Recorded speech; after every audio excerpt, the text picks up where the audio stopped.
All right, bitches, we got a lot of shit to unpack. Hi, how are you? Welcome to another episode of the Long Distance Friends podcast. My name is Liv. Self-proclaimed long distance friend. You want to know why? Because most of my friends are a distance from moi. Okay. Um, I love my man. He's so wonderful. He told me today, because I was like, "Ugh," I'm like frustrated because like my girlfriends who are local are busy, right? Like you're busy. So I'm like just bored. And he was like, well, just like go make more friends, go make new friends. And I was like, hey, fuck off. Okay. I love you. Piss the fuck off. Okay. Maybe I don't want to make new friends. Okay. Maybe I have enough friends. Okay. Either way, love my friends, love them so much. Yeah, so my man's out of town this weekend. He's at a Okay, let me back up.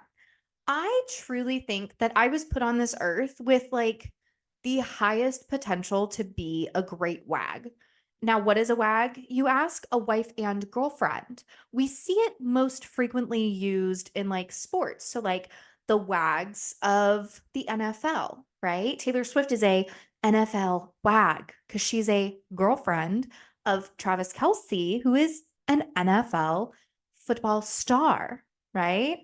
And I firmly believe that like I was graced with like the ultimate skill set for being a wag. And he is out at a tournament for his sport.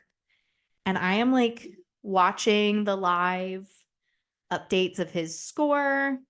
He's doing great. I'm so proud of him. But also, like, have you seen the movie Challengers?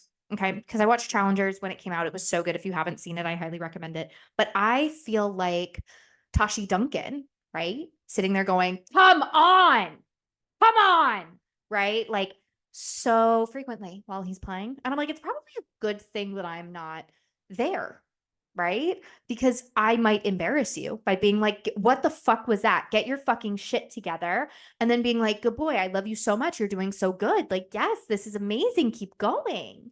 Right.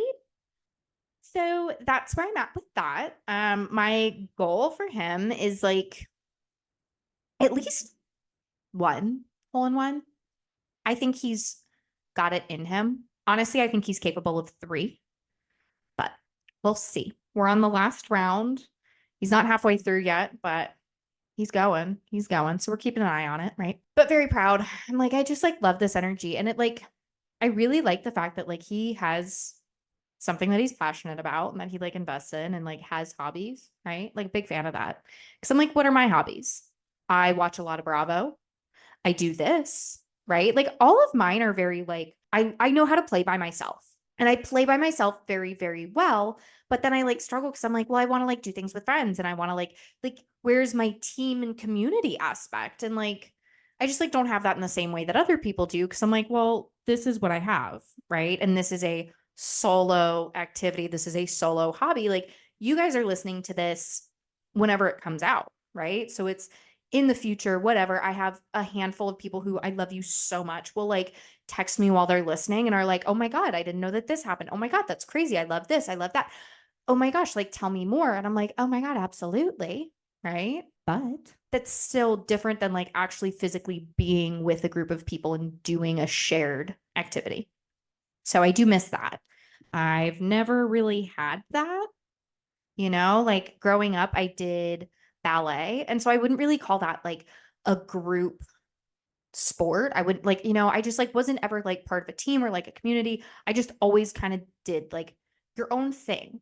So that's where I'm at with that. But I do want to talk about Bravo because it's been so nice. Yesterday, I just got to like rot at home on the couch all day and it was amazing and I loved it. And I've been watching a lot of Summer House. If you don't know what Summer House is a Bravo TV show where a group of friends in New York rent a Hamptons house for the summer and they go up on the weekends. So I think this is part of what makes it different. What I love is they're not there all week, right? We are just like they go home for the week. They live their life for the week. They go to work, they do whatever. And then they come back on the weekends and they throw parties and they have fun and they're with their friends and the whole nine yards. And like Lindsay and Fuckface, I can't even, Kyle, not Kyle. Kyle's fucking dipshit dickwad. I don't like Kyle. Kyle's been there since season 1, and I did watch season 1, and like Kyle was like kind of like creepy. Like he hit on Stassi because Stassi, Katie, and Kristen were like on the first episode of Summer House. It was like weird because they were friends with one of the other characters. And he like was like really hitting on her and was like super sloppy drunk. And she was like, hey, this is like really making me uncomfortable. And he was like, so why won't you fuck me? And it just was like hard to watch. And I'm like not really ever gotten over it. But I love the idea of like, again, community, people, being surrounded by people, like renting a house for the summer and just like, you have your group of people that you like get together with and they like, you know, have such a like fun shared experience. And I was like, that would be so much fun, especially because like they all live in the city. So then they get to like go out to the Hamptons and like have an actual house and space and like lay by the pool. I love that like each roommate, because they're like, roommates in the house, it gives like a it gives like a little bit of Jersey Shore, except Jersey Shore, they were together all the time for the whole summer. Summer House, it's just the weekends. So they're just there for like what, like 2, 3 months of weekends. And so each roommate plans a party for a different weekend.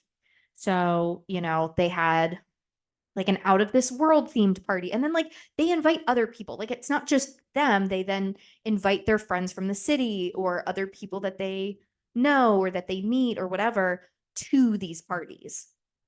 So it's really fun to see. And there's like all this drama. But Lindsay, I feel so bad for because she is like 35, right?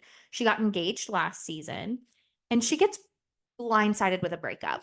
And like her ex fiance is like, I don't know how you're blindsided by this. Like, we've been fighting all summer. And she was like, yeah, but like, I was going to stick this out. Like, I thought you were my forever. Like, fights happen, but you have to work through them. Like, I just thought we were going through like a rough patch because the wedding was coming up and you were stressed. And like, this man doesn't have a job, right? Like, she's supporting them because she works, he doesn't.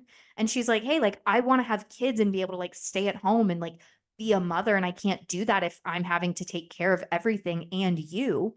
And also, it's not fucking sexy, right? To have to like breastfeed your man, right? Like it's not cute that like he just like has no ambition. And then when he does have ambitions, they're like crazy out of this world. Like you should fund me starting a restaurant. And she's like, that's not no, like that's not conducive with the lifestyle that like we're planning for ourselves. It's like not a super successful idea. Like just find a job. Like I'm not asking you to like create $1 million business out of thin air. I'm just asking for you to like have a job. That's it. Like it's the bare minimum. And he's like, but what if I didn't? But what if I didn't? And like, that's so icky. It's so gross. Like, I hate it for her. And then he breaks up with her. Like, he's the one picking all of these fights. And like, watching it is so cringy because like he's shit talking her, right? Like, he's having like one conversation with her. And then he like goes to his buddy Kyle and is like, we fight all the time and she's just like so mean to me and she just like castrates me and makes me feel like I'm not a man and then goes to her and he's like, but like I love you so much and we're working on this and I believe in us and we're going to get through everything together. And she's like, yeah, of course. Of course, because we're choosing each other. Like that's such a big thing that I fucking hate that like people don't talk about with relationships of like you have to choose this person every single day. Like you're looking at this person and saying, I'm going to choose you for life, right? I'm going to choose you every single day when things get hard, when things get good, when things get ugly, when things, through sickness and in health. I choose you. Even when I'm frustrated, I'm going to take a walk and I'm going to come back because I have made the decision to do life with you. And I think she made that decision and he didn't. I think he was not ready for marriage when he proposed. And I think he led her to believe that they were in a different place. And I think he told her everything that he thought that she wanted to hear instead of just telling her the fucking truth. And that like breaks my heart. And it's like so scary to watch because I'm like, I want to get married. I want to have kids, like so, so much. Like, I know that my purpose in this life is to like, one of my purposes is to be a mother. Like, I know that that's one of my callings in life. It always has been like since I was probably like 8 or 9 years old. I was like, I just like, I can't wait to be a mother.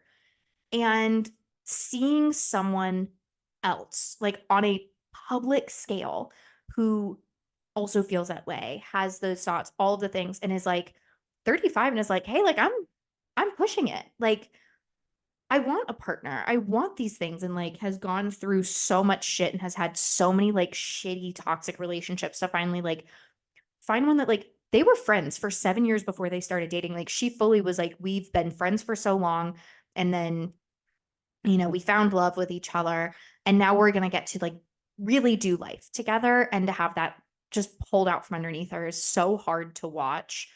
And like, he's going to his family and it's just like, oh, we just like fight all the time and all of this. And they're like, yeah, maybe you guys shouldn't get married. And it's like, I feel like he's been constructing this narrative, and it's really sad. But I love Summer House. I love Paige DeSorbo. I'm going to go back and I think I'm going to have to rewatch Southern Charm, picking up where she and Craig get together, because I love Paige and Craig so much. Like, there's a scene in Summer House this season where they're at a bar and they're partying. And like, first of all, what's her name? Gabby is like, no, Danielle. Danielle's such a fucking bitch. Danielle's like, ugh, like, I just feel like you're stringing Craig along. And Paige was like, no, like, yeah, we're moving at my pace because like I'm not ready to leave New York. I'm not ready to get married right now. Like, I love dating him. Like, I want to keep dating him. Like, I'm not at a place where like we can do that. And it is kind of tough because like Craig's career is in Charleston. Like, Craig's whole life is in Charleston and Paige's whole life is in New York. Right. So when they're talking about like getting married, having kids, doing all these things, like Craig is literally on Southern Charm. If he leaves, he doesn't have that anymore. And while like, yeah, he could join the cast of Summer House, like it's very different. Like, it probably doesn't pay as heavily as being on Southern Charm does, because Southern Charm is filming for a bit longer, right? And it's following the life that he's built in Charleston, like all of his social connections, all these things. So watching them be in this long distance relationship where like, she's at this bar, they're drinking, and she was like, Craig is like my best friend. She's like, he's just like my best friend. And they were like, oh, your best friend that you sleep with? And she was like, no, like he's my boyfriend and I love him so much. But like, he's also my best friend that like when anything happens, like I just can't wait to go tell him, and like all of these things. And I'm like, that's how you know that they're going to work out. It's like they genuinely are just like friends, friendship caught fire. The highest form of love is friendship. It's like you see all of these quotes about how like long-standing good love comes when there is a foundation of friendship, and that like at the end of the day you always look at that person and you're like, I'm friends with you, like I love you, and we have this bond as more, oh my god, you look so cute, Judy, of like joy and friendship. And I can't say enough about it, but like it was such a cute moment. And I think she's so sassy and so funny, and I think her takes are so spot on all of the fucking time. I think her style is insane. And I just like really want to see Paige in Charleston. Like, I fully get the obsession with Paige DeSorbo. Like, I'm on board with it. I think she's so funny. I also think of the clip of her and Hannah Berner on the Giggly Squad, which first of all, I can't believe that Hannah's not on Summer House anymore. I know that like it was Kyle related and that's so fucked up, but besides the point. Where she was like talking about how anytime she goes to a basketball game, she's like, I spend at least 1/4 of it being like, and then they turn this into an ice skating rink. Like, is the ice here right now? Where's the ice? And I think it's so funny. And I was like, I've never thought about that. And now I think about it all the time. Like, anytime I go to something, I'm like, and then they do concerts here. That's crazy. Love her. Okay, what else is on my chopping block of things to talk about? Ooh, Vanderpump Rules. I think I talked about it last time, but I'm going to talk about it again because I watched the last of the reunion. I really like Lala, but like I do feel frustrated with her because I feel like she doesn't have the girl code that she used to have. And I know that it's because she's like, I have to like keep this show going in order to provide for my family. And like I get that, but also again, friendship is so important, and to willingly sacrifice a friendship for your career. It's a tough place to be in. And I want to empathize with it, but I just like the backstabbing of like sharing private conversations that didn't happen on screen that were like a comment in confidence that like Katie had made to her, just being like, yeah, well, Katie was, as much as she supports Ariana with all of her new endeavors and with Dancing with the Stars and with this and with that, like she said that she was worried that she was going to have to run something about her by herself. Like, fuck off. That was a private, and she was like, that was a private conversation. Like, that was just me confiding in my friend for a moment. And like, it's not an issue anymore. Like, we've worked it out. I would like, that was one moment of like frustration that now you're airing out. And that was also months ago. And everything is okay and good and better now. And like, Ariana just kind of being like, feeling that betrayal. I hate. And it was so sad to watch. And I know that like I think it's gotten a good amount of airtime, but like Lala's frustration with this is that she was cheated on. Randall fucked her over and no one gave her the response that they gave Ariana. And they did look at her and said, like, well, how you get them is how you lose them. Like, yeah, you were the mistress and you're surprised that he ended up getting a new one. Like, yeah, that's what happens. And yes, I think Randall led Lala to believe that their relationship was different, that things were changed. I think he manipulated her a lot. But like Randall was very openly to the public like a shitty guy. Like Tom Sandoval was also publicly a shitty guy, but the relationship was always portrayed in the best light and like only really showed the highlight reel, right? So we were not exposed to like the long-standing history of like, oh no, he did do these things, right? Like Tom was always accused, and then Ariana would be like, that's fucking bullshit. Of course he wouldn't do that. Like Tom and I love each other. We're so good. All the things. Everything is fine. It's perfect in paradise. Lala was like very open with like, I can't talk about my man right now because he's still married, right? Like that was how we were introduced to Lala and Randall. But yeah, it just, I don't know. It frustrates me. And I do feel bad for Ariana with all of this. Some other updates. Can't really think of anything. Oh my God. You want to know what I love doing? So one, I have had crazy baby fever this weekend, right? Like I don't know what it is, but I'm just like, I just fucking love when the people around me have kids. Like it's so much fun. It's so great. And I like to do this thing every once in a while. I just get like a little hair in my sails, hair in my hat, feather in my hat. What's the phrase? I don't know. Leave it in the comments below. I get a wild hair. That's what it is. A wild hair. And I love to look up registries and send little gifty gifts, right? I'm like, oh my God, you're getting married. That's crazy. And I was not invited to your wedding, but I did find your registry. So sprinkle, sprinkle. Here's a toaster. Oh my God, you're having a baby and you haven't announced it yet, but you do have a registry. Sprinkle, sprinkle. Here's some diapers. Hmm. I was invited to a baby shower. I don't know if I talked about this last week. I don't know. My memory is fucking shot for shit right now. But I was invited to a baby shower, right? My man's mom invited me to one for like someone in the family. And I was like, oh my God, I would love to.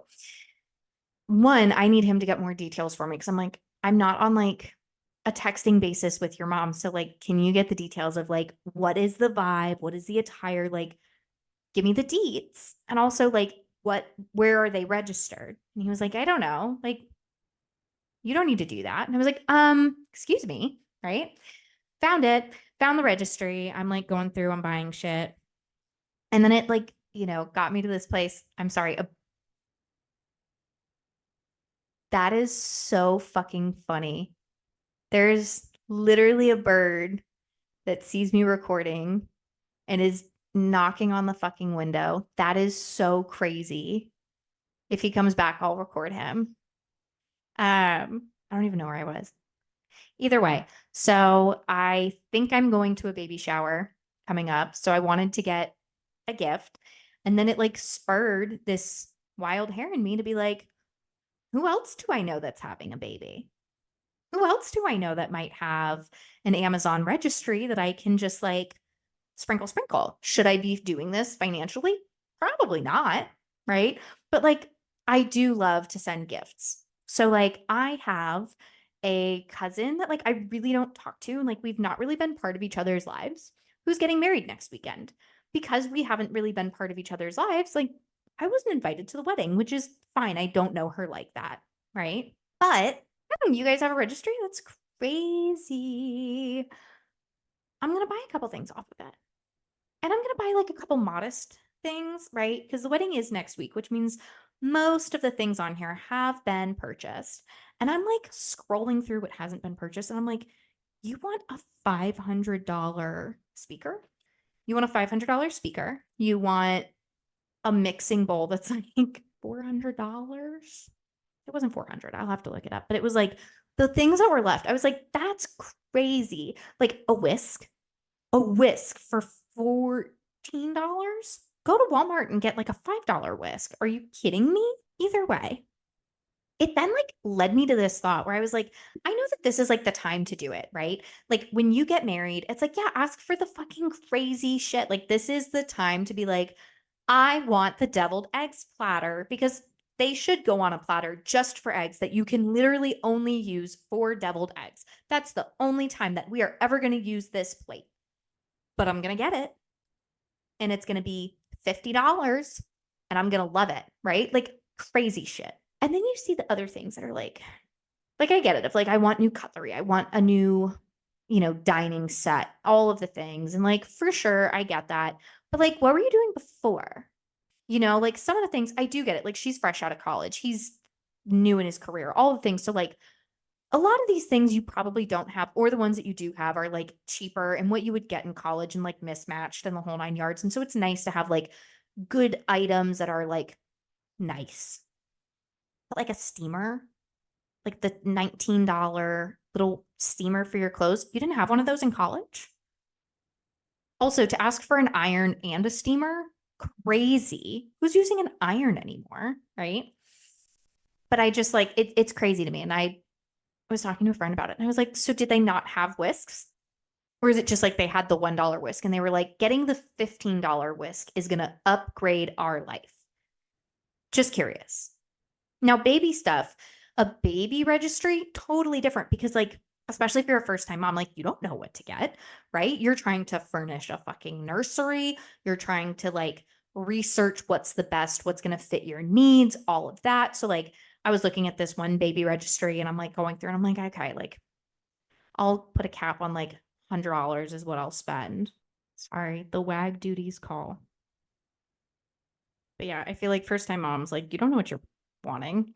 Okay, here's another thing. Oh my God, here's another thing. Okay, so I got invited to one of his family members' baby shower, right?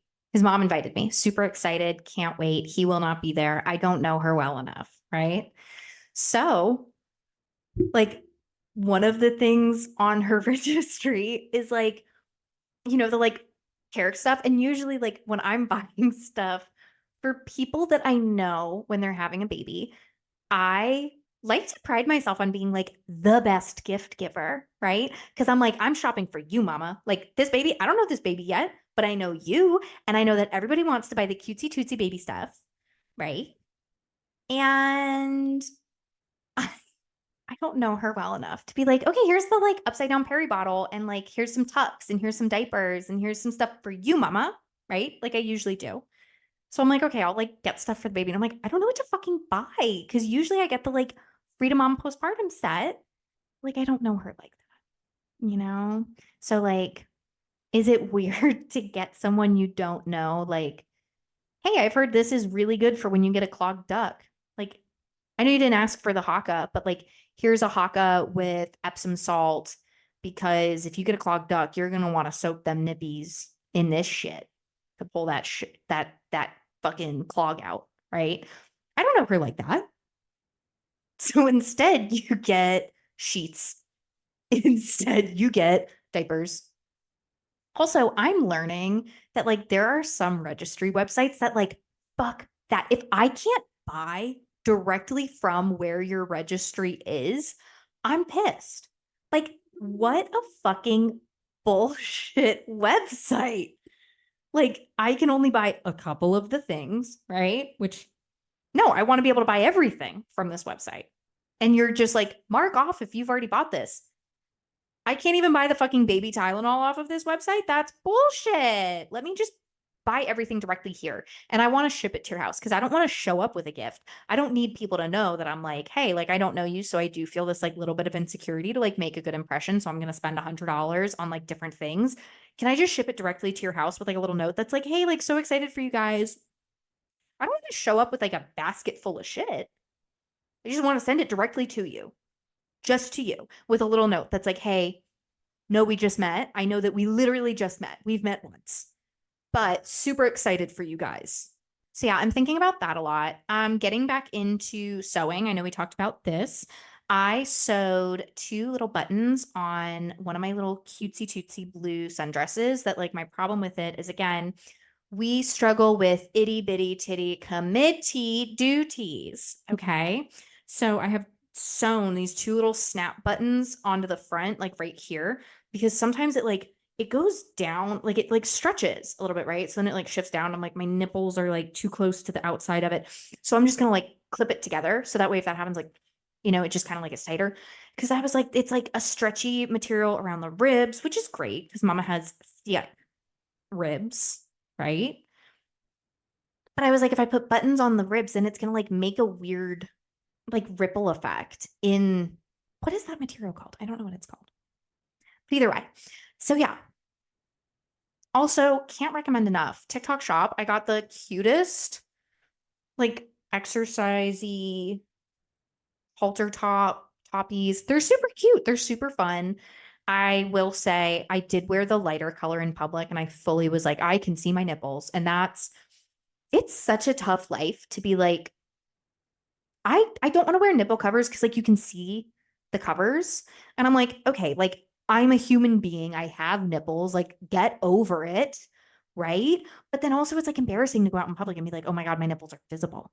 My nipples are visible and I can't get a fucking nip cover to do it well. And I keep seeing all the ads that are like, cakes are grippy, not sticky. Cakes leave no anything. See, I'm wearing my cakes right now. You can't see anything. Bitch, they're fucking huge though. Like cakes look like they're the size of my whole titty. And I'm like, I'm sorry, but like I also think about this of like if I get undressed and someone sees that I just have like big ass salami nip covers on, it's like a weird look. Now, am I getting undressed in front of people? No, but I'm getting undressed in front of me. And sometimes it's like you can't help but look at yourself and like giggle because it looks ridiculous. It looks so ridiculous. And like, why do I have to cover my nipples? Okay. Jennifer Aniston got famous because her fucking nipples were out. And when I do it, people are like, put those away. Are you fucking kidding me?